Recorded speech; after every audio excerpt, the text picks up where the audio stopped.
Hey, welcome to Hex Six Room.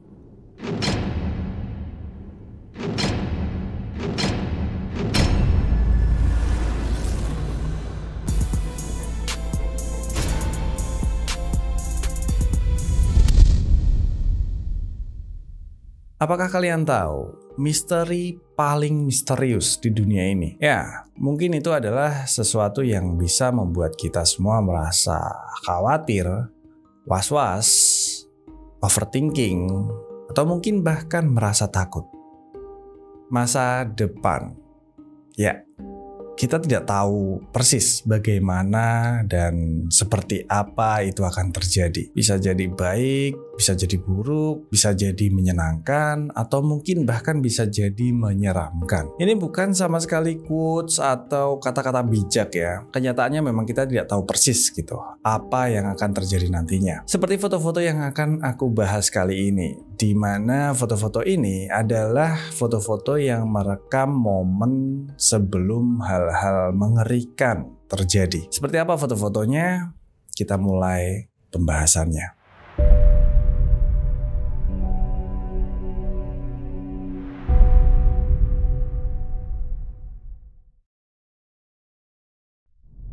Berikut ini adalah foto kakak beradik Michael dan Sean McQuilken. Dan seperti yang kalian lihat, di dalam foto tersebut mereka terlihat tampak tersenyum dan tertawa. Tentu saja itu karena rambut mereka yang tiba-tiba saja melayang dan membuat mereka menjadi tampak lucu. Tapi, apakah kalian bisa menebak apa yang terjadi setelah foto ini diambil? Ya, foto ini sendiri diambil di puncak Morro Rock, California pada tahun 1975. Ketika itu, Sean yang masih berusia 12 tahun dan Michael yang berusia 18 tahun mendaki puncak Morro Rock bersama dengan dua saudara lainnya dan satu temannya. Dan ketika mereka sudah mencapai titik puncak dari Morro Rock tersebut, tiba-tiba saja suhu udara langsung turun drastis dan membuat udara menjadi dingin. Setelah itu, hujan es pun turun mengguyur puncak Morro Rock.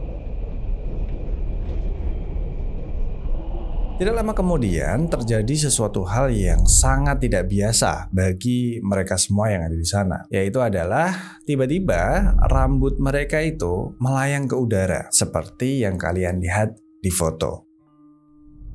Hal tersebut membuat mereka bingung dan tentu saja karena mereka menjadi tampak lucu, mereka jadi menikmatinya. Mereka tertawa, bercanda akan hal tersebut. Karena momen tersebut tidak sering terjadi ya tentunya dan sangat langka, Michael meminta salah satu adiknya bernama Mary untuk memfoto dirinya bersama Sean. Tapi tidak lama setelah foto mereka berdua diambil, tiba-tiba saja Michael dikagetkan dengan suara ledakan yang sangat mempengangkan telinga. Dan setelah itu disusul dengan kilatan cahaya yang sangat menyilaukan mata. Michael tidak tahu apa yang terjadi. Begitu sadar, dia melihat adiknya, Sean, yang tadinya ada di sebelahnya, sudah terkapar dengan punggung yang terbakar. Melihat hal itu, Michael langsung dengan cepat mencoba memadamkan api yang masih berkobar di punggung adiknya, dan setelah itu dia langsung membopong adiknya untuk dilarikan ke rumah sakit. Setelah sampai di rumah sakit, Sean ini sempat sadar,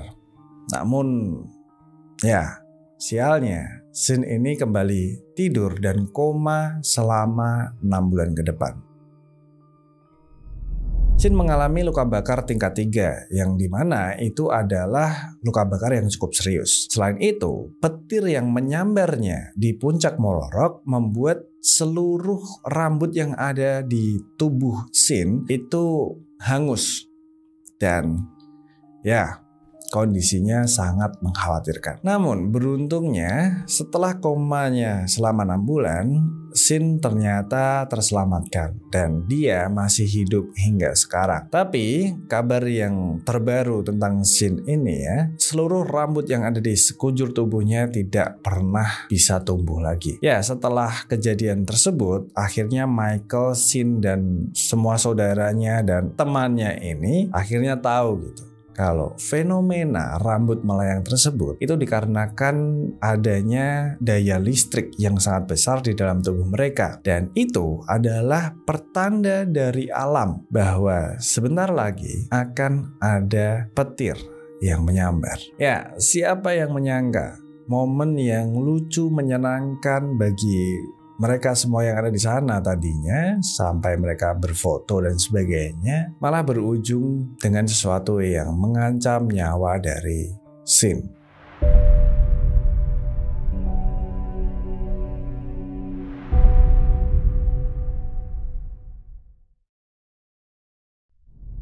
Seorang pria bernama David Johnston berfoto di kaki gunung St. Helens pada tahun 1980.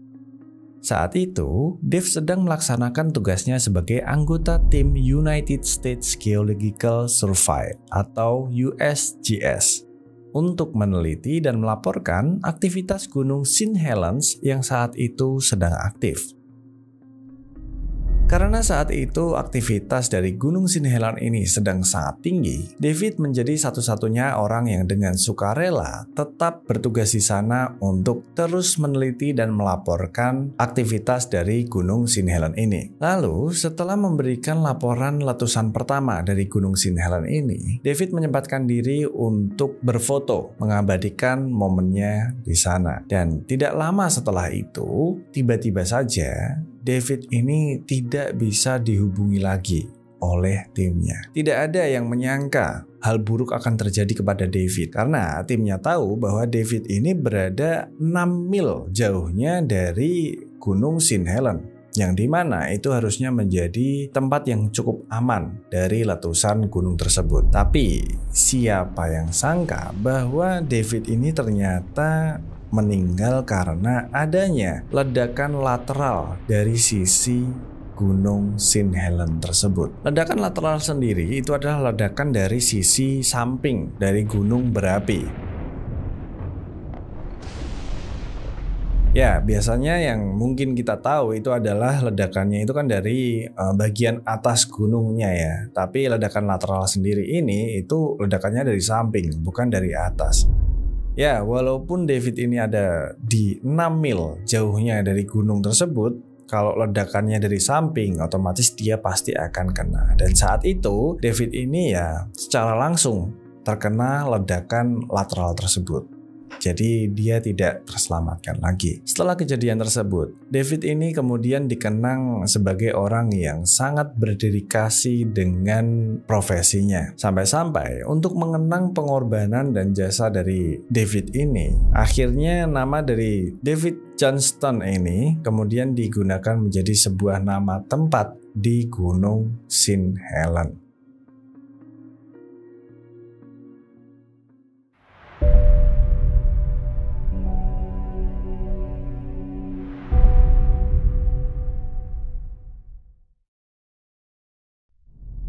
Jika kalian melihat foto ini, mungkin kalian akan berpikir bahwa ini adalah foto biasa yang mendokumentasikan sebuah pesta, atau setidaknya acara lokal berkumpulan warga setempat. Tapi, percaya deh, kalian tidak akan bisa mengira apa yang akan terjadi setelah foto ini diambil. Mereka yang berada di dalam foto tersebut adalah para anggota dari sebuah sekte bernama People's Temple.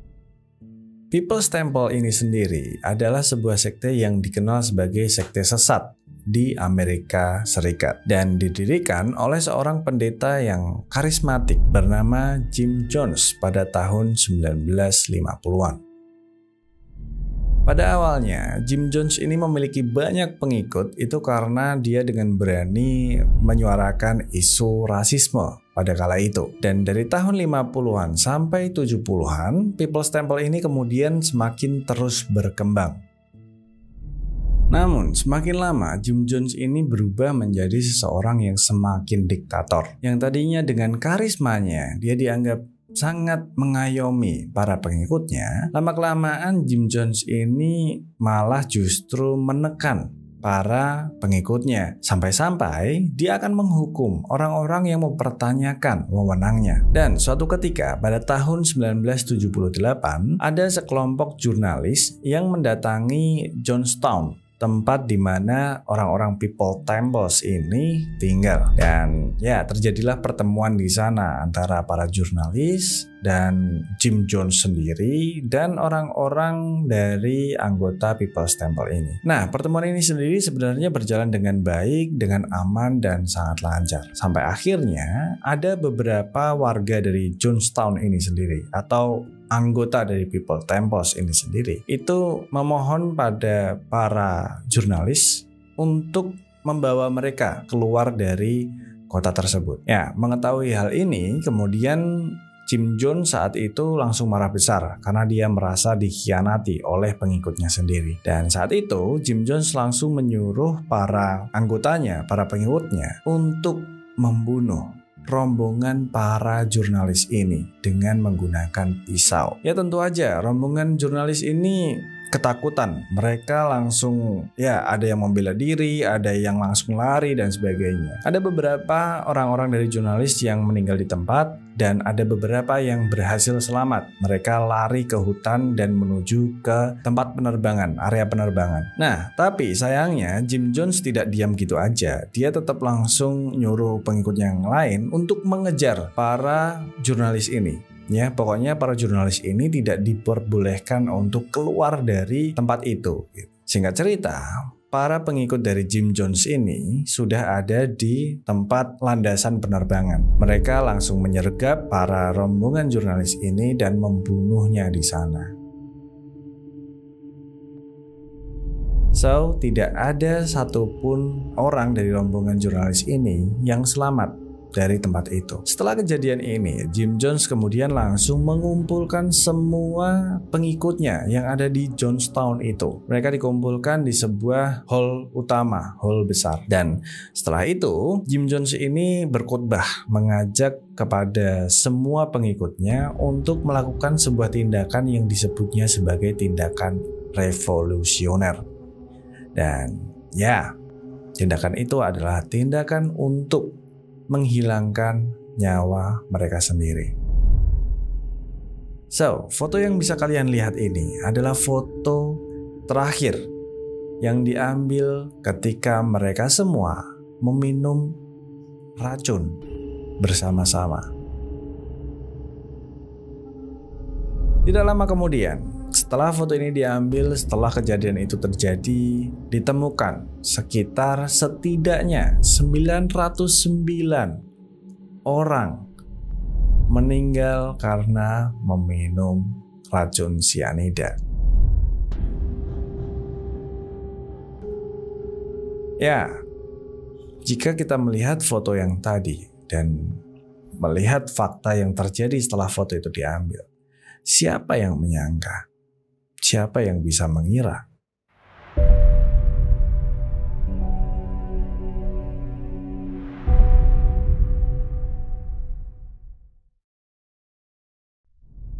Ini adalah Regina K. Walters, seorang gadis asal Pasadena, Texas, berusia 14 tahun yang memiliki nasib malang. Setelah foto ini diambil, nasib dari K. Walters benar-benar tidak tertolong lagi. Pada bulan Februari tahun 1990, Regina K. Walters bersama dengan pacarnya menumpang mobil truk saat bepergian. Tapi sayangnya, mereka menumpang pada orang yang salah. Pemilik truk tersebut adalah Robert Ben Rhodes, yang setelah itu dikenal sebagai Truck Stop Killer. Dia ini adalah seorang pembunuh berantai yang mencari korbannya dengan cara memberikan tumpangan di jalan. Singkat cerita, setelah K. Walters bersama dengan pacarnya ini menumpang di mobil truk dari Robert, mereka dibawa langsung ke sebuah tempat yang tidak mereka kenali sama sekali. Dan setelah itu, tentu saja Robert langsung membunuh Ricky Jones, pacar dari K. Walters. Saat itu, Kay Walters tidak langsung dibunuh di tempat juga. Dia ini disandra karena memang sebenarnya tujuan utamanya adalah untuk menangkap Kay Walters dan menyandranya. Kay Walters disandra selama berminggu-minggu dengan metode penyanderaan traveling torture chamber, atau bisa dibilang ruang penyiksaan keliling dengan menggunakan kontainer yang ada di truk Robert tersebut. Simpelnya, jadi Kay Walters ini ditangkap, dimasukkan ke dalam kontainer dan lalu dibawa berkeliling terus. Jadi dia tidak pernah ditempatkan di suatu tempat dan disandra dan sebagainya, tidak. Kay Walters ini disandra di dalam kontainer dan dibawa berkeliling. Dalam penyandraannya, Kay Walters ini mengalami banyak sekali penyiksaan oleh Robert. Dan ya, Robert juga berkali-kali memperkosa Kay Walters di kontainernya dengan berkeliling. Setelah beberapa minggu berlalu, akhirnya mungkin Robert ini merasa bosan dan dia ingin membuang si Kay Walters ini. Dan dibawalah Kay Walters ke sebuah gudang yang tidak dikenali. Dan setelah itu, Kay Walters langsung dibunuh di tempat dengan cara mencekiknya menggunakan kabel kawat. Ya, foto yang bisa kalian lihat ini sendiri adalah foto yang diambil persis sebelum Robert mencekik Kay Walters menggunakan kawat. Jadi itu adalah foto terakhir di mana Kay Walters ada di dunia ini. Bisa kalian bayangkan, siapa yang menyangka dari cuman sekedar menumpang dan mengalami penyiksaan yang segila itu untuk berapa lama. Setelah itu dia harus berakhir seperti itu. Ya, stay safe.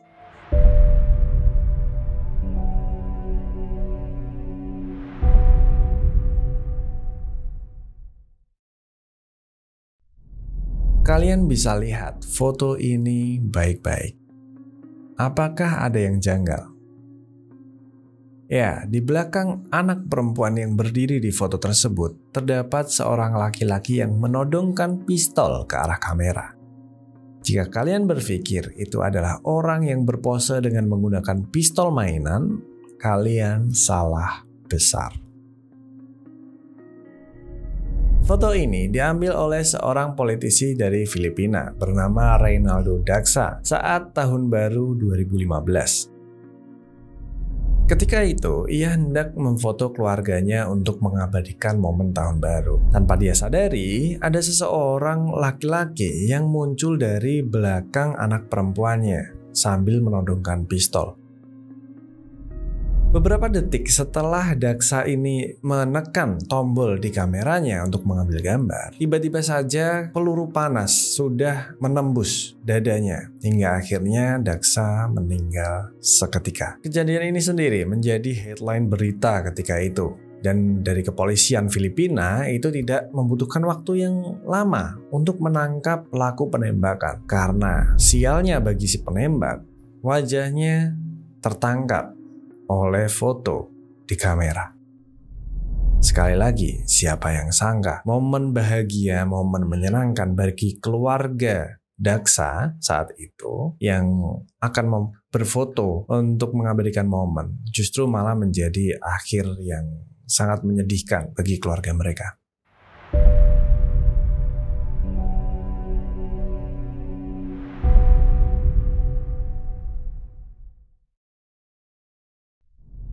Satu lagi foto yang terlihat biasa saja namun ternyata memiliki misteri hingga sebuah tragedi terjadi.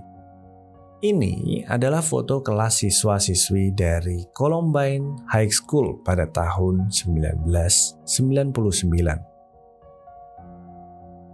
Kalian bisa melihat semua siswa di sana terlihat tersenyum dan bergaya. Bahkan beberapa memperlihatkan keseruan dan keakraban. Namun, jika kita lihat di bagian kiri atas, terdapat beberapa siswa yang berpose seakan-akan menodongkan senjata api ke arah kamera. Sekali lagi, jika kalian menganggap bahwa pose itu hanya sekedar pose biasa saja, kalian salah besar. Karena setelah diambilnya foto tersebut pada tanggal 20 April 1999, terjadi tragedi di mana 2 orang siswa dari Columbine High School melakukan pembantaian kepada siswa-siswa lain di sana. 2 orang siswa tersebut tiba-tiba saja masuk ke gedung sekolah dengan membawa senjata api. Dan tanpa mengatakan apapun, mereka langsung menembaki secara membabi buta siswa-siswa di sana. Tidak hanya itu, salah satu dari mereka juga menggunakan peledak untuk menewaskan beberapa siswa dan guru. Tercatat, 12 siswa dan 1 guru meninggal di tempat, dan 24 orang lainnya mengalami luka-luka. Tentu aja, mungkin kalian sudah bisa menebak siapa pelakunya. Ya, pelakunya adalah 2 siswa yang berpose memegang senjata di foto ini. Harris dan Klebold. Setelah melakukan tindakan yang sangat mengerikan di sekolahannya tersebut, Harris dan Klebold kemudian bunuh diri di perpustakaan sekolah dengan menggunakan senjata yang mereka bawa. Jadi, dengan meninggalnya Harris dan Klebold ini, tidak ada orang yang kemudian dianggap bertanggung jawab gitu atas tragedi yang mengerikan ini. Ada yang bilang foto ini memprediksi apa yang akan terjadi di masa depan. Tapi siapa yang menyangka ketika foto itu diambil, 2 orang yang berpose memegang senjata itu akan melakukan hal yang mengerikan seperti itu di kemudian harinya. Kesimpulannya adalah, ya, jika melihat semua kasus dari foto-foto ini atau semua yang terjadi dari foto-foto ini, kita memang benar-benar tidak pernah tahu apa yang akan terjadi nantinya. Bahkan mungkin kita sekarang ini, kalian yang lagi nonton video ini, aku yang lagi bikin video ini, atau mungkin aku yang sedang melakukan hal lain saat kalian menonton video ini, tidak benar-benar tahu gitu apa yang 5 menit nanti akan terjadi, atau 10 menit, atau 1 jam, atau 2 jam, dan seterusnya. Kita tidak pernah tahu. Dan bisa dibilang dari sana, setiap manusia itu memiliki misteri hidupnya masing-masing. Di sisi lain, kita harus waspada dengan hal itu dan menjaga apapun yang kita miliki dan kita lakukan sekarang. Di sisi lain lagi, sepertinya itu yang akan membuat hidup kita menjadi menarik. Karena jika kita semakin banyak tahu, hidup ini sepertinya tidak akan ada artinya lagi. So, itu dia video kali ini. Jika kalian semua memang menikmati video ini, silahkan like, komen, dan subscribe kalau kalian belum subscribe, dan support terus channel ini agar terus berkembang ke depannya. Yang terakhir, bye. It's behind you now.